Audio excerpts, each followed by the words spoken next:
ബേലൂർ യാത്രയുടെ 3-ാം എപ്പിസോഡാണ് ഇത്. കഴിഞ്ഞ 2 എപ്പിസോഡുകളിൽ ഹൊയ്സാല രാജവംശത്തെക്കുറിച്ചും ബേലൂർ ചെന്നകേശവ ക്ഷേത്രത്തിൻ്റെ പുറം കാഴ്ചകളെക്കുറിച്ചും വിവരിച്ചു. ഈ എപ്പിസോഡിൽ ക്ഷേത്ര ചുറ്റുമതിലിൻ്റെ അകത്തുള്ള കാഴ്ചകളാണ് വിവരിക്കുന്നത്. കാഴ്ചകൾ കാണുന്നതിന് മുൻപ് അവയെക്കുറിച്ചുള്ള ചെറിയൊരു വിവരണം. ബേലൂരിലെ യാഗാച്ചി നദിയുടെ തീരത്ത് 1117 വിഷ്ണുവർദ്ധനനാണ് ഈ ക്ഷേത്രം പണികഴിപ്പിച്ചത്. ഈ ക്ഷേത്രത്തിൻ്റെ മറ്റൊരു പേരാണ് വിജയനാരായണ ക്ഷേത്രം. ഇതൊരു ഹിന്ദു ക്ഷേത്രമാണ്. വിഷ്ണുവാണ് ഇതിലെ പ്രതിഷ്ഠ. വിഷ്ണുവിൻ്റെ സ്ത്രീ അവതാരമായ മോഹിനിയെ ചിത്രീകരിക്കുന്നതിൻ്റെ പേരിലാണ് ക്ഷേത്രം പ്രസിദ്ധമായത്. ഹിന്ദു ദൈവമായ വിഷ്ണുവിൻ്റെ ഒരു രൂപമാണ് ചെന്നകേശവ. 103 വർഷം എടുത്തു ക്ഷേത്രം പണികഴിപ്പിക്കാൻ. യുദ്ധങ്ങളിൽ നിരവധി തവണ നാശമുണ്ടാകുകയും കൊള്ളയടിക്കപ്പെടുകയും ചെയ്തുവെങ്കിലും ആവർത്തിച്ച് പുനർനിർമ്മിക്കപ്പെട്ടു. വാസ്തുവിദ്യ, ശില്പങ്ങൾ, ശിലാശാസനങ്ങൾ, തൂൺചിത്രങ്ങൾ, അതിൻ്റെ പ്രതീകങ്ങൾ, ലിഖിതങ്ങളും ചരിത്രങ്ങളും എല്ലാം ഉൾക്കൊള്ളുന്ന ക്ഷേത്രം. ചെന്നകേശവ ക്ഷേത്രം 12-ാം നൂറ്റാണ്ടിൽ ദക്ഷിണേന്ത്യയിലെയും ഹൊയ്സല സാമ്രാജ്യ ഭരണത്തിലെയും കലാ സാംസ്കാരികവും ദൈവശാസ്ത്രപരമായ കാഴ്ചപ്പാടുകൾക്ക് സാക്ഷ്യം വഹിക്കുന്നു. 12-ാം നൂറ്റാണ്ടിലെ നൃത്ത ജീവിത രീതികളും നർത്തകികളും സംഗീതജ്ഞരും രാമായണം, മഹാഭാരതം തുടങ്ങിയ പുരാണങ്ങളിലുള്ള ഹിന്ദു രചനകൾ തുടങ്ങിയവയെക്കുറിച്ചുള്ള ചിത്രങ്ങൾ ക്ഷേത്രകലാ സൃഷ്ടികളായി ചിത്രീകരിച്ചിട്ടുണ്ട്. ശൈവമതം, ശാക്തിസം, ജൈനമതത്തിൽ നിന്നുള്ള ജിനയുടെ പ്രതിമകളും ബുദ്ധമതത്തിൽ നിന്നും ബുദ്ധനും എന്നിവയുടെ നിരവധി തീമുകളും ഈ വൈഷ്ണവ ക്ഷേത്രത്തിൽ ഉൾപ്പെടുന്നു. ജൈനമതത്തിൽ നിന്നും ഹിന്ദുമതത്തിലേക്ക് മാറിയതുകൊണ്ട് ജൈനക്ഷേത്രത്തിൽ കാണുന്നത് പോലെയുള്ള തൂണുകൾ ഇവിടെയും കാണാം. 64 മൂലകളും 4 പ്രവേശന കവാടങ്ങളും 48 തൂണുകളുമായി ശില്പഭംഗി നിറഞ്ഞതാണ് ഈ ക്ഷേത്രം. മുകളിൽ നിന്നും നോക്കിയാൽ ഒരു നക്ഷത്രം പോലെ ആയിരിക്കും ഈ ക്ഷേത്രം കാണപ്പെടുന്നത്. ക്ഷേത്രത്തിൻ്റെ മേൽക്കുരയ്ക്ക് താഴെയായിട്ടാണ് കണ്ണാടിയുമായി നിൽക്കുന്ന സുന്ദരി രൂപം കൊത്തിവച്ചിരിക്കുന്നത്. ഇതിനൊപ്പം തന്നെ പാടുകയും നൃത്തം ചെയ്യുകയും ചെയ്യുന്ന ഒട്ടേറെ രൂപങ്ങൾ ക്ഷേത്ര ചുവരുകളിൽ കൊത്തിവച്ചിട്ടുണ്ട്. രാജാവായ വിഷ്ണുവർദ്ധൻ്റെ ഭാര്യയായിരുന്ന ശാന്തളാദേവിയുടെ സൗന്ദര്യമാണ് ഈ ശില്പങ്ങളുടെയും അടിസ്ഥാനമെന്നാണ് കരുതപ്പെടുന്നത്. ക്ഷേത്രത്തിന് പുറത്ത് ഇത്തരത്തിലുള്ള 38 സ്ത്രീ രൂപങ്ങളുണ്ട്. ശിലാബാലികമാർ എന്നാണ് ഇവയെ വിശേഷിപ്പിക്കുന്നത്. ക്ഷേത്രത്തിന് അകത്തുമുണ്ട് ഇത്തരം രൂപങ്ങൾ.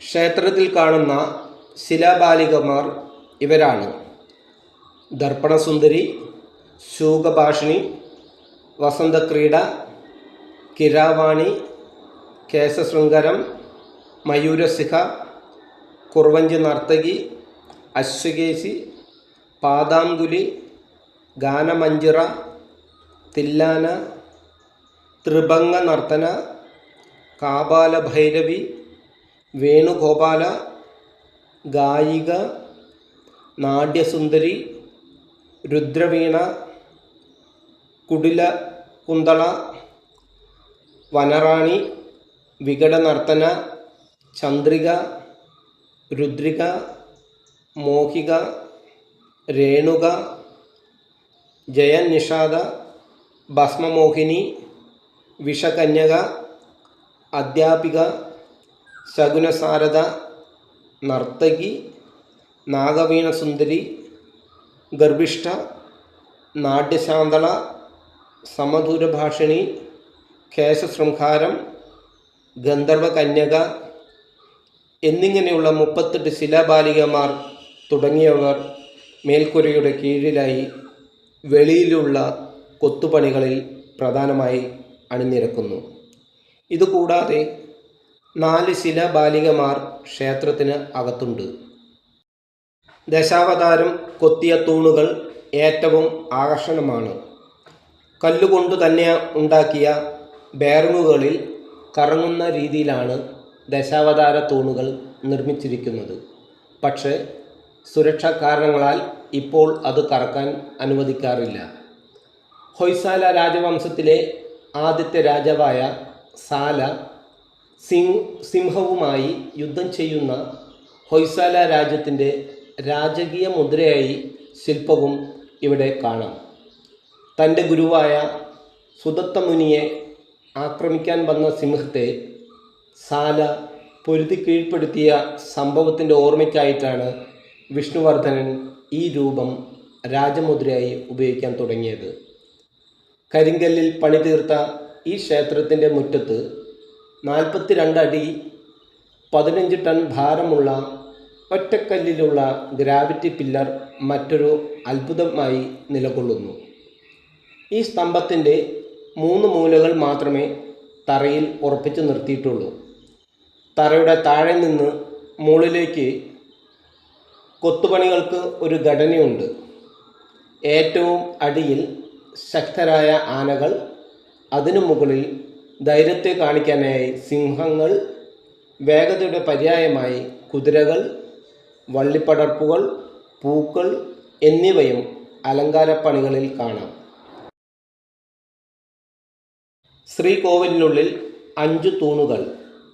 അതിലൊന്നിൽ രാജപത്നിയായ ശാന്തളാദേവിയുടെ രൂപം കൊത്തിവച്ചിട്ടുണ്ട്. കണ്ണുകൾ മീൻ പോലെ, വദനം ചന്ദ്രബിംബം, അരക്കെട്ട് സിംഹത്തെ പോലെ, താമരയിതൾ കാൽപാദം, പാദത്തിലെ നീളം കൂടിയ 2 വിരൽ എന്നീ ലക്ഷണങ്ങളോടുകൂടിയ ലക്ഷണമൊത്ത സുന്ദരികളെയാണ് ഈ തൂണുകളിൽ കാണുക. ശ്രീകോവിലിനുള്ളിൽ 5 തൂണുകൾ. അതിലൊന്നിൽ രാജപത്നിയായ ശാന്തളാദേവിയുടെ രൂപം കൊത്തിവച്ചിട്ടുണ്ട്. കണ്ണുകൾ മീൻ പോലെ, വദനം ചന്ദ്രബിംബം, അരക്കെട്ട് സിംഹത്തെ പോലെ, താമരയിതൾ കാൽപാദം, പാദത്തിലെ നീളം കൂടിയ 2 വിരൽ എന്നീ ലക്ഷണങ്ങളോടുകൂടിയ ലക്ഷണമൊത്ത സുന്ദരികളെയാണ് ഈ തൂണുകളിൽ കാണുക. ഈ ക്ഷേത്രം നിർമ്മിച്ചിരിക്കുന്നത് ഒരു പ്രത്യേക മാതൃകയിലാണ്.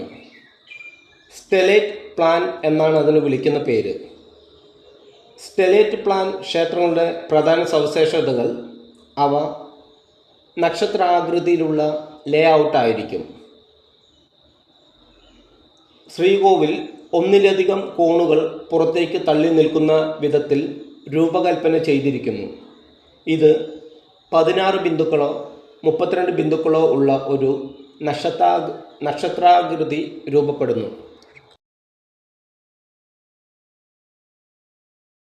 നക്ഷത്രാകൃതിയിലുള്ള ഉയർത്തിയ പ്ലാറ്റ്ഫോമിലാണ് ക്ഷേത്രങ്ങൾ നിർമ്മിച്ചിരിക്കുന്നത്. ഇത് ഒരു പ്രദക്ഷിണ പാതയായി വർത്തിക്കുന്നു. ഉയർത്തിയ ഇത്തരം പ്ലാറ്റ്ഫോമിന് വിളിക്കുന്ന പേര് ജഗതി എന്നാണ്. ഈ ക്ഷേത്രത്തിൻ്റെ പുറം ഭിത്തികളിൽ നമുക്ക് കാണാൻ കഴിയുന്നത് അവ കൂർത്ത ചുമരുകൾ ആണ്. ആനകൾ, യോദ്ധാക്കൾ, കുതിരകൾ, പുരാണരംഗങ്ങൾ എന്നിവ ചിത്രീകരിക്കുന്ന തിരശ്ചീന ഫ്രൈസുകൾ കൊണ്ട് മൂടിയിരിക്കുന്നു. ഈ ക്ഷേത്രം പൂർണ്ണമായി നിർമ്മിച്ചിരിക്കുന്നത് സോപ്പ് സ്റ്റോൺ ഉപയോഗിച്ചാണ്.